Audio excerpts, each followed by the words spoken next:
coming up next, our next session is how do we make travel better, shifting to attract a value-based traveler. So I'm going to welcome up to the stage Rory Archibald from Visit Scotland and New Intent, as well as Elke Dens from the Travel Foundation, and one of my favorite people in the industry, Cathy Ritter from Better Destinations. Welcome you back. Thank you, Kara. So good to see you. Nice to see you too. Thank you. All good. Yeah. Okay.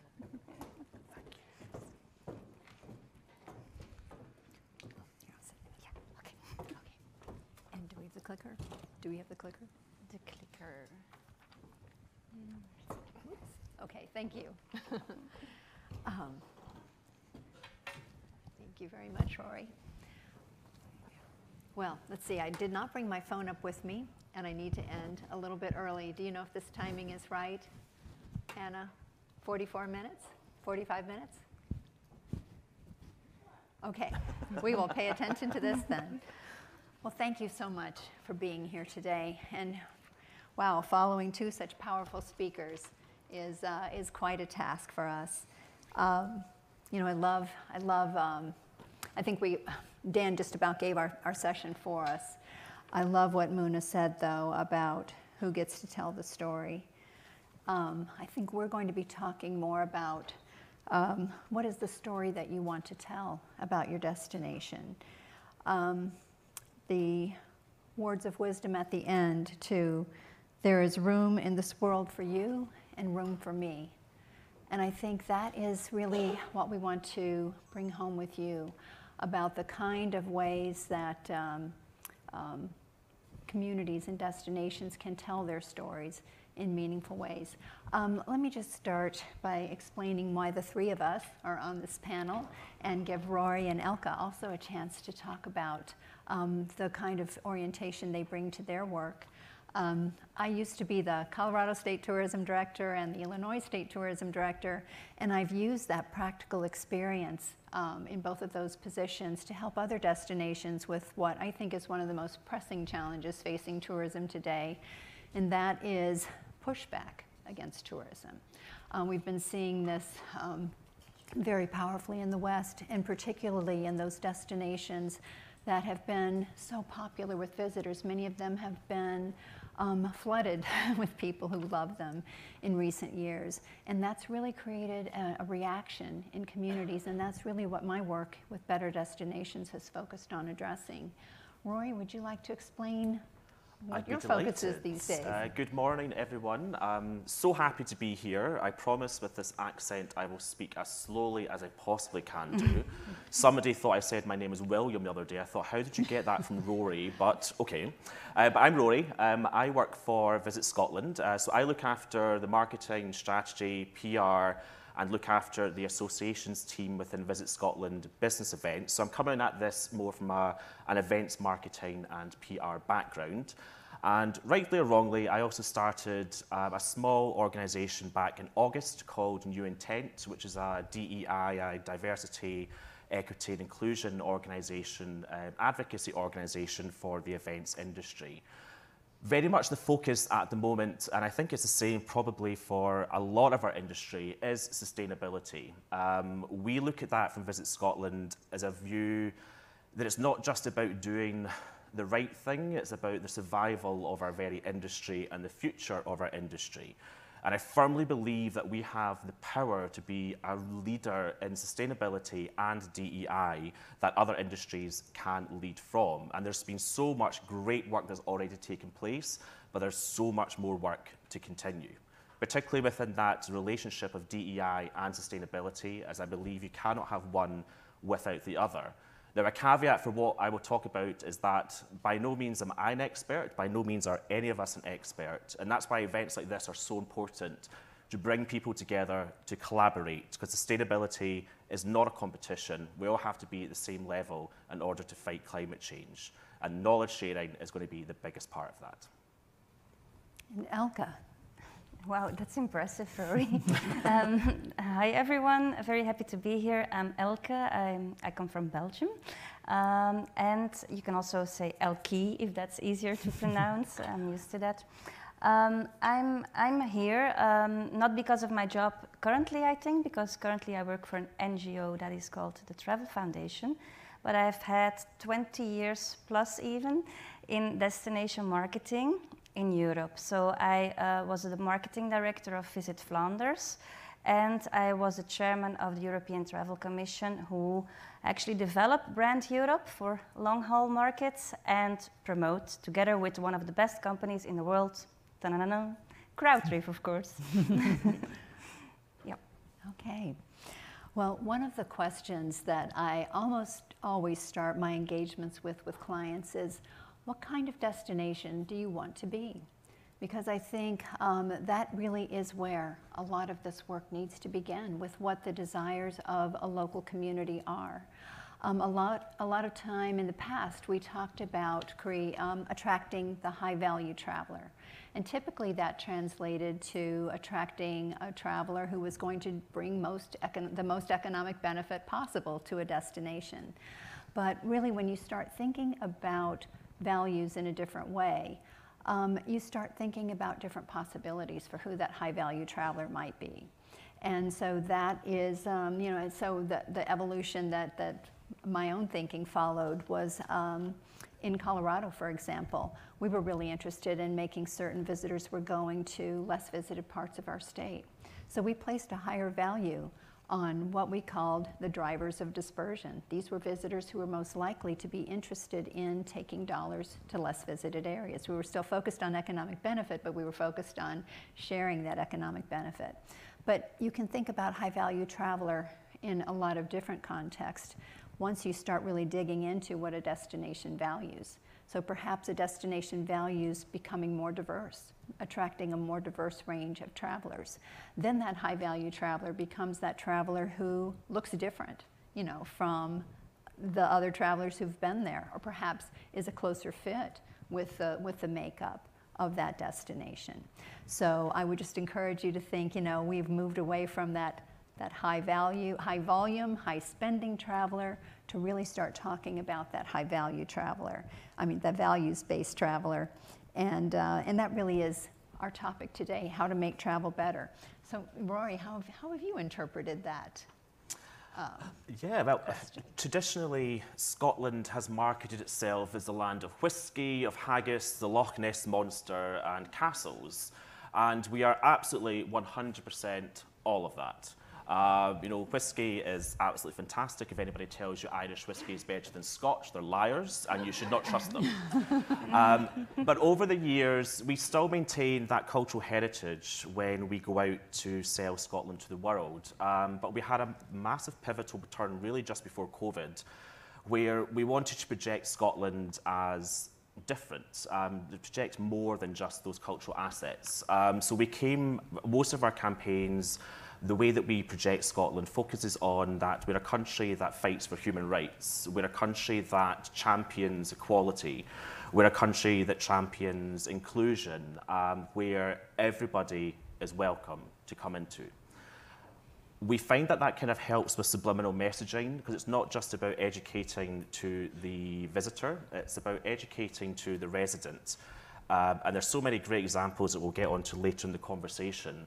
But it's projecting the country that you want to be, or the city that you want to be, or the region that you want to be, and embracing those values to the visitors. And hopefully that educates people who align with our values to come and visit and contribute to our society and contribute to our communities.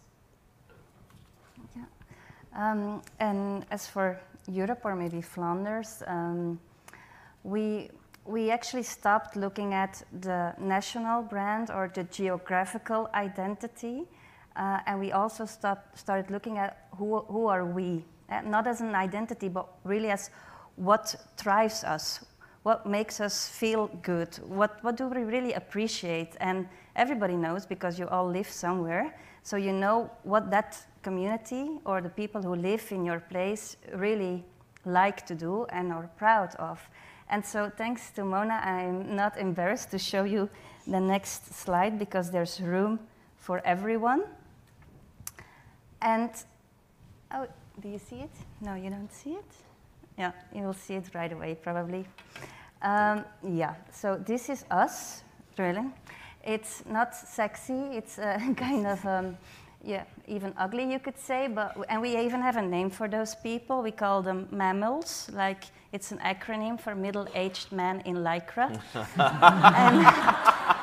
And they all, yeah, we can do that because they all look more or less the same, so it's dignity, you know, even. They are really proud of that, if we call them that way.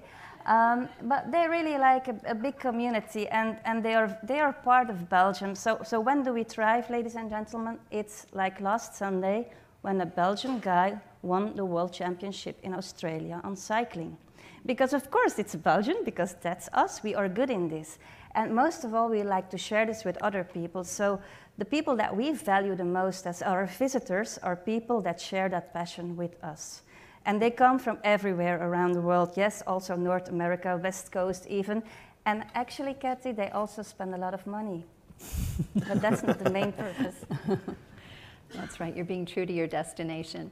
So I tend to obsess a little bit on research. So when I start trying to dig into, you know, how to match, you know, how to find out what's really important to communities that I'm working with, I usually ask a series of questions in surveys, and sometimes these surveys play out in public engagement sessions, oftentimes in a resident survey.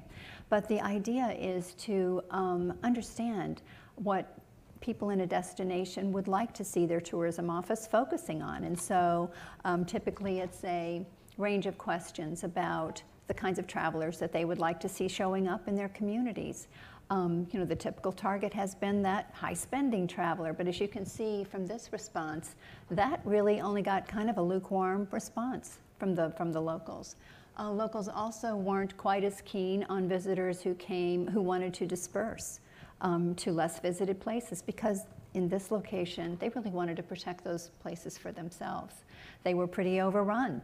And they were fine with visitors experiencing the national park and the massive lake that was in that area, and many other state parks. There were many choices for visitors, but they didn't necessarily feel good about dispersing them elsewhere.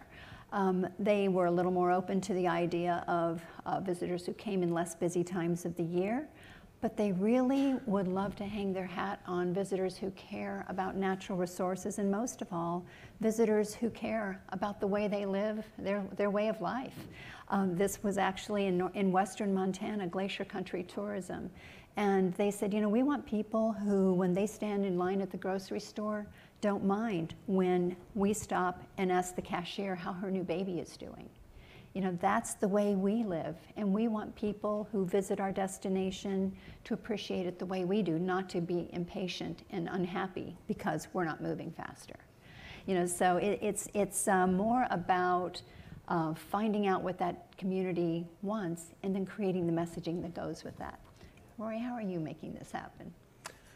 Oh, good question. I think values will differ between different cities, different destinations, different countries, and it's understanding what those values are that are important for you. We look at exactly just what you've said. You know, we need people who just put people and planet first, who respect our natural environment to come to the country. One of the things that we started doing over COVID, and I've had a few discussions today about the number of tourists who came into different destinations just as everything started to open back up. And in Scotland, we had a real problem with staycations. So people in Scotland perhaps going to the Highlands, people from the rest of the UK coming up to Scotland for vacation.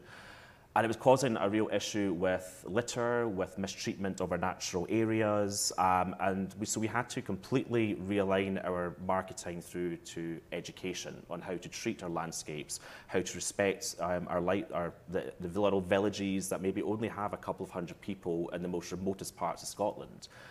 We then looked at how do we communicate this to an international audience, and so we launched this responsible tourism campaign where we're encouraging people not to come and do the traditional 2 nights in every single village possible and try and taste every single whisky in Scotland over the course of a week.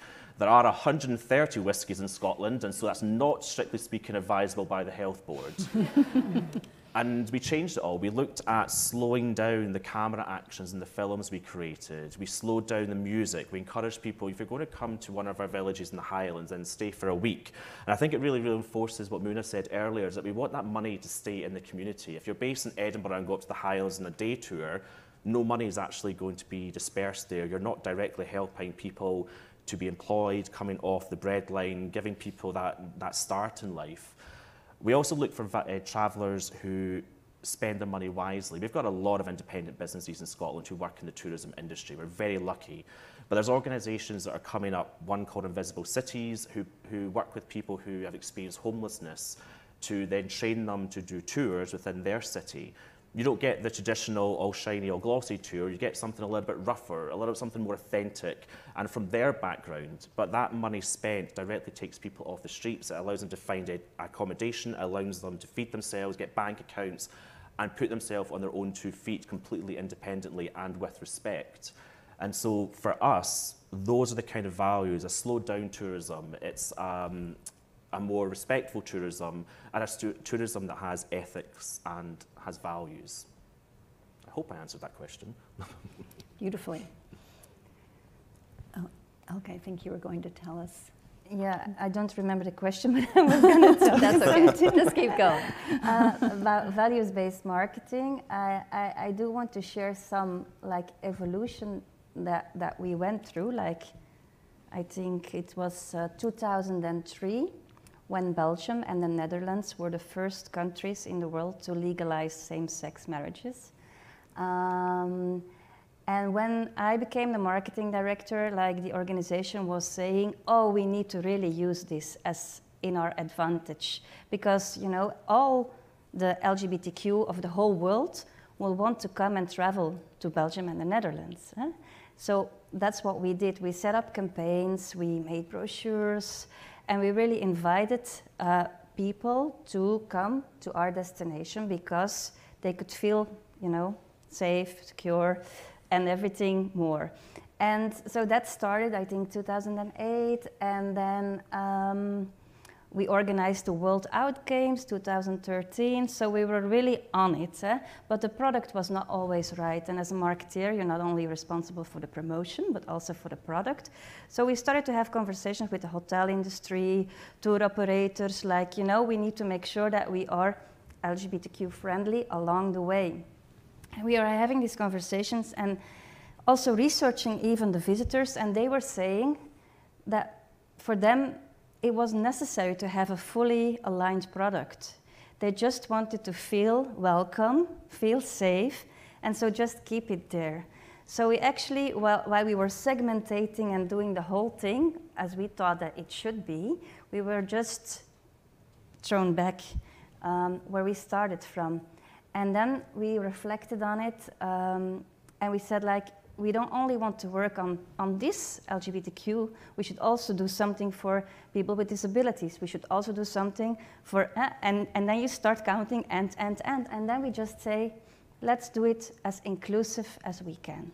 And that's what I think Visit Flanders is still currently doing, and it's not easy. It's indeed looking at every picture, looking at every message, and that's why I think, this audience is also very important, because it's trial and error, but it's also having these conversations with the people that you are targeting through.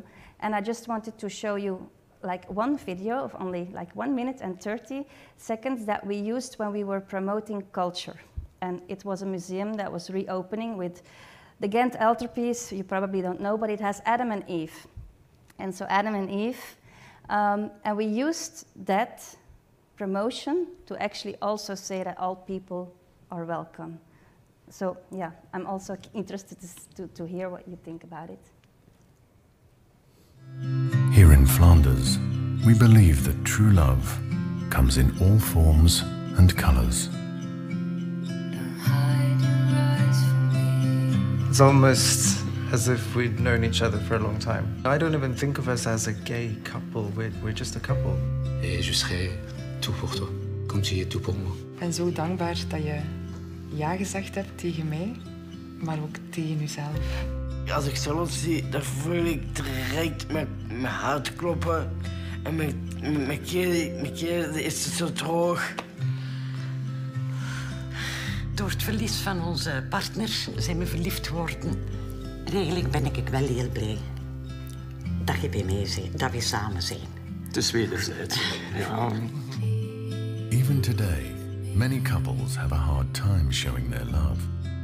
Just like the nudes of Adam and Eve in Van Eyck's Adoration of the Mystic Lamb.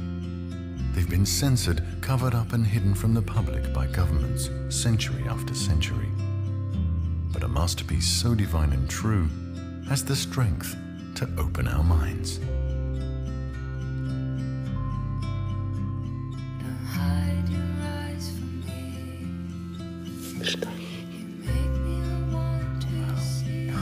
We really have found the right person for each other. Eigenlijk is alles goed gekomen en zijn we toch wel een verliefd koppel. Yes. Be your own Adam and Eve and show your true love. That was lovely, Elke. And I love how that ties in something that is so true to the Belgian culture, too. Your masterpieces. It's really art and culture, but Yeah. for everyone. So what are the pitfalls of an approach like this? Yeah, it's difficult to predict. So you can do testing and everything, but still you don't know. And it's also super difficult in an international environment. It's so easy to do wrong. But you can just explain who you are, and then it's up to the visitor to accept or not to accept. And yeah. Over to me? Over to you. Just to comment on that video, that was beautiful. I've not seen that before, and I think it's going down to marketing, and from the EDI point of view, when you see somebody like you in marketing, it all of a sudden makes that destination so much more attractive. And I don't know if anybody saw the TikTok about the little girl who's just recently watched the new Disney Mermaid movie, and her reaction to seeing somebody who was like her was incredible, and there was that automatic connection. And that's something so important when it comes to PR and marketing, that that inclusion is there, that everybody is represented as much as possible. And that's where the pitfalls do come in, because you can come out with massive statements or really grandiose statements, but if you don't follow it through with authentic voices, authentic stories, then it becomes not authentic, it becomes empty. From a sustainability point of view, it's having that stats to back it up. It's about having those stories to say. I know one of them, which I won't say the airline's name, but COP26, the most significant event possibly of our generation, that brought every single head of government in the world, came to Glasgow in last year, 2021. And an airline in the UK promoted that they were doing flights with biofuel from London Heathrow to either Gatwick or Edinburgh to London Heathrow to Glasgow or Edinburgh for the 2 weeks, and they repainted all of their planes. That stopped as soon as COP26 stopped and has never been restarted. And that's probably the biggest example of greenwashing I've seen recently. There's another airline in Europe which claimed that they were net zero carbon. They got sued, they got fined, and they got told to take those adverts off because it was found to be completely not true. And I think as our generation and generations coming after us are going to call out messages that are not evidence, that don't have the stories, that don't have the backing. And it's to make sure that things are authentic, that you can prove it, and that you make sure you're as representative as possible. Yeah, I think there's this constant tension between the needs of a visitor, or what would attract a visitor, and what residents really want to be and they want to be true to themselves. And you were making me think of work I was still doing in Colorado, and there was this rural county that had lost every part of its economy, just about. Their mine was closing, the power plant was closing, and they were looking at tourism and outdoor recreation potentially as their salvation. But even as we were working with them, they said, we don't want to change who we are. We like who we are. So if we do embrace tourism, we want to make certain that it really is us. And here was an area that was really desperate for economic development, but they wanted to stay true to that. Absolutely. And I think that is a deep desire.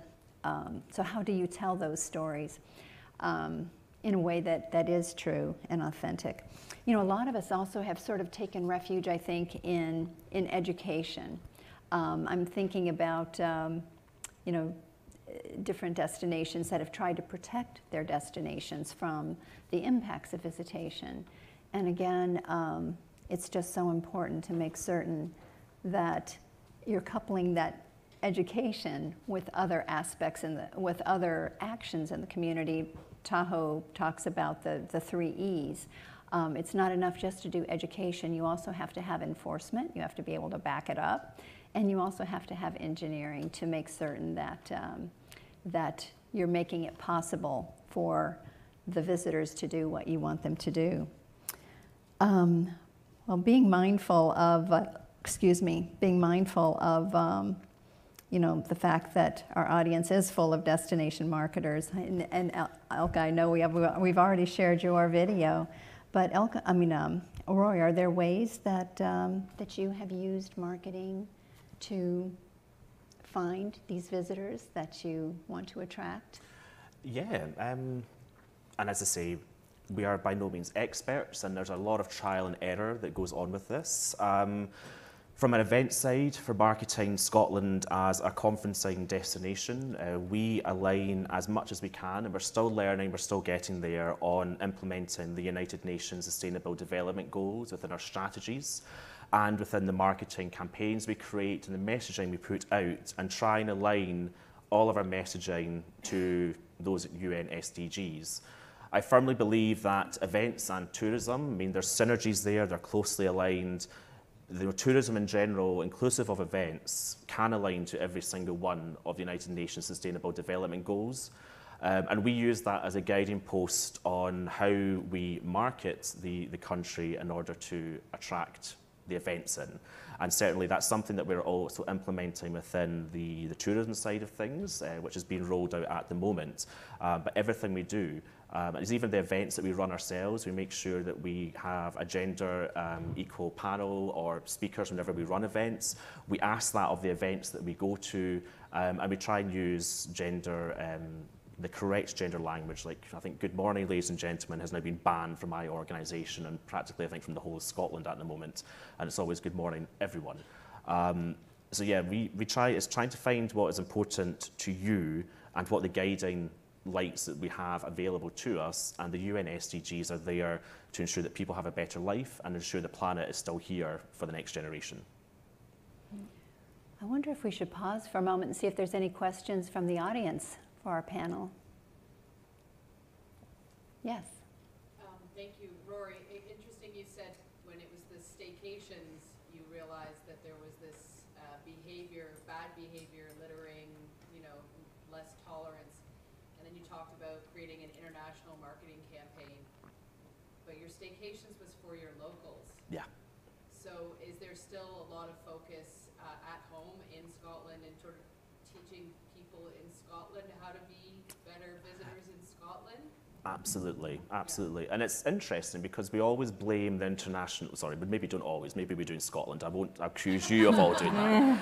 But we always blame the international visitor on perhaps what happens within the country, either over-tourism or failure of our infrastructure.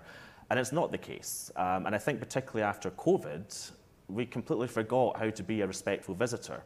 And if you look at when you go through an airport, study after study after study has shown that we go back to a child mentality because we're being told what to do, we're being told when to do it, and that's why people get a bit angry in things. And I think exactly the same has happened a little bit within tourism, and that if you go to a different destination, even in your own country, you forget how to behave and you treat it like you're a child again. So yeah, we are absolutely implementing and repeating the messaging, please don't litter. It should be, for middle-aged people and for anybody over the age of 12, it should be quite simple, but you need to remind them. And one example in Glasgow, we have a People Makes Glasgow campaign. That is their tag phrase of the entire city. That's what they tell the world. But it's also for the people and to create city pride, So it's not just an international campaign, it's a campaign to talk for the residents. And you see it when I see a sales manager from a CVB, when I see interviews taking place on television, when the Commonwealth Games were in Glasgow, you can see it when people talk about their city, that the pride that they have. And before that, it was Glasgow smiles better. I don't know if you have miles better as a phrase here, but it was amazing, because as soon as you talk about smiles, people started smiling. So it's incredible how marketing the correct messages influences behaviour, not just from visitors outside your country, but from your own residents. Here's a good quote. Trademarked. Any other questions from the audience before we go on? I think Rory brought up a really great point about how valuable it can be to have the messaging come from the perspective of the residents. One of the projects I was working on with a Texas beach town was really identifying what was most distressing to those residents to quell the dissent against tourism.